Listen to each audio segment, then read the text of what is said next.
Probability might seem simple, but probability can really mess you up if you don't know what you're doing. Let's start with some simple questions and see where we go. The first one being, what are all the ways there are to roll 2 dice? So there's 2 things you need to know. The first, when you have a question like this, you are to assume that there are 1 to 6 sides, each side having a unique number on them. The second thing is that order matters. Just rolling a 2 and a 3 is not the same as rolling a 3 and a 2. So let's list all the ways there are to roll 2 dice. I've started with the 6 ways to roll 2 dice if the first die I roll is a 1. So you can see there's 6 different combinations there. And now the 6 different ways if my first die is a 2, and so on. Once we've written everything out, we can see that there are 36 different ways to roll 2 dice. We could have also seen that with just 6 times 6, so 6 possibilities on each die.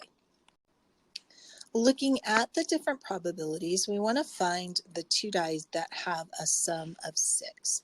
So that would be 1 and 6, 2 and 5, let's see, 3 and 4, there it is. And the 4s, 4 and 3, 5s, 5 and 2, and 6s would be 6 and 1. So when I count that, there's 6 different ways out of 36, or that reduces to 1/6. If you know anything about dice, then a sum of 6 is the most likely roll to happen when you're rolling 2 die. So how about the 11s? So sum of 11 is much more rare. In fact, that only happens 2 times, 6 and 5 and 5 and 6. So that's 2 out of 36 or 1/18. And it looks like I forgot the line for it, but what's the probability of rolling a 1 with 2 die? So hopefully you put that that is 0 or not possible. There's no way we could get a sum of 1 with 2 die. In this next part, I'm going to go over some of the basics of a standard deck of cards. I know most of you are familiar with a deck, but some of you may have never played with a standard deck of cards. So let's go over some of the basics. The first is that there are 52 cards in a deck of cards. How many colors are there? There's only 2 colors, either red or black. There are 4 suits: diamonds, clubs, hearts, and spades. How many cards are in each suit? So 52 divided by the 4 suits is 13.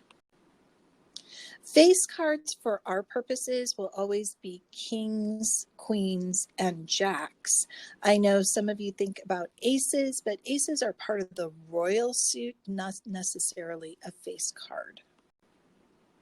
So what is the probability of randomly drawing a queen or a 7? So let's look at how we write probability statements. I would write that as P of Q or 7. Now let's think about it. There's got to be 4 queens in our deck because there's 4 of them, 1 for each suit. Same with the 7. There's 1 of each type of 7. So there's 4. So that would be 4 plus 4 is 8. So total would be 8 out of 52. You could reduce that, but usually when I'm doing these probabilities, I like to keep them this way because I may need to add them later on to something else. So queen or a heart is our next question. We just learned the probability of a queen was 4 out of 52.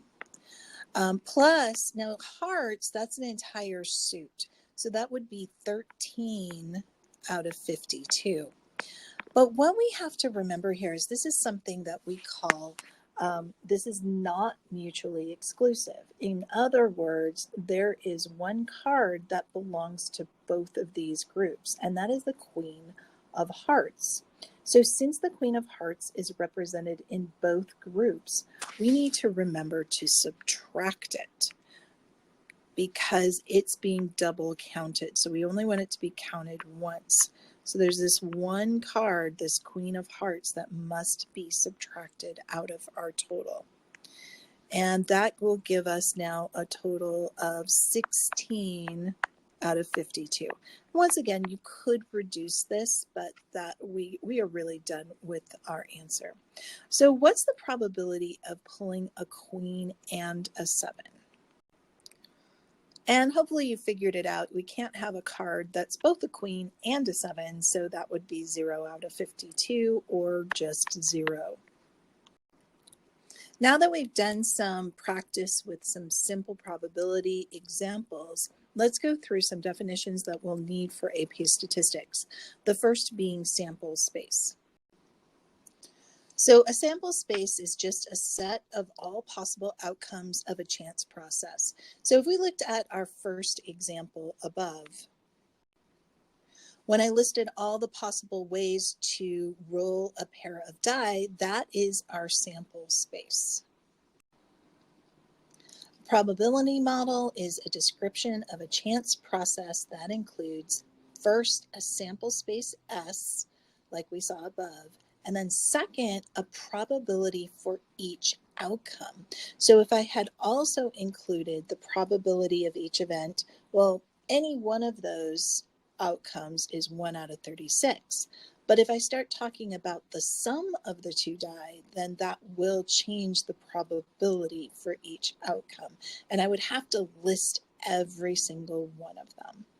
The last one, define an event. Any collection of outcomes from some chance process, an event is a subset of the sample space. Events are usually designated with capital letters. So if I go back to my deck of cards example, I could have said here that my event A is equal to a queen or a heart. And then when I found my probability, I could have said, find the probability of event A happening. So that's another way we can describe probabilities. Our basic rules of probability are these. First, the probability of an event is a number between 0 and 1. Sort of duh by now, but it's important to be said. The probability of an event is the long run proportion. So a lot of you are forgetting that that is an important definition of a probability.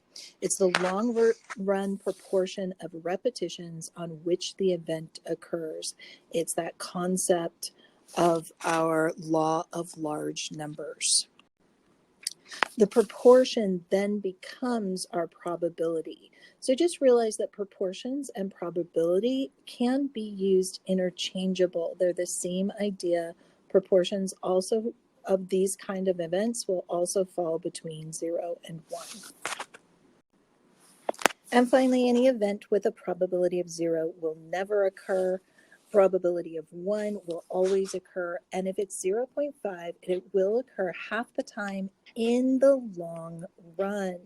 So please, please, please be careful when you're writing your descriptions. The next rule, all possible outcomes together must have probabilities that add up to 1, because some outcome must occur on each trial, and we have to account for every possible outcome in our probability model. Then it makes sense that the sum of all the probabilities has to add up to 1. Next rule, if all outcomes in the sample space are equally likely, the probability that event A occurs can be found using this formula.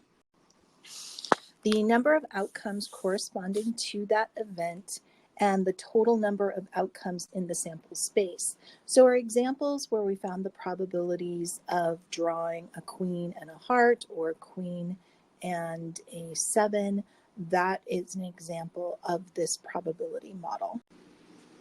Moving on to the next page, let's talk about the probability that an event does not occur. And it is 1 minus the probability that it does occur.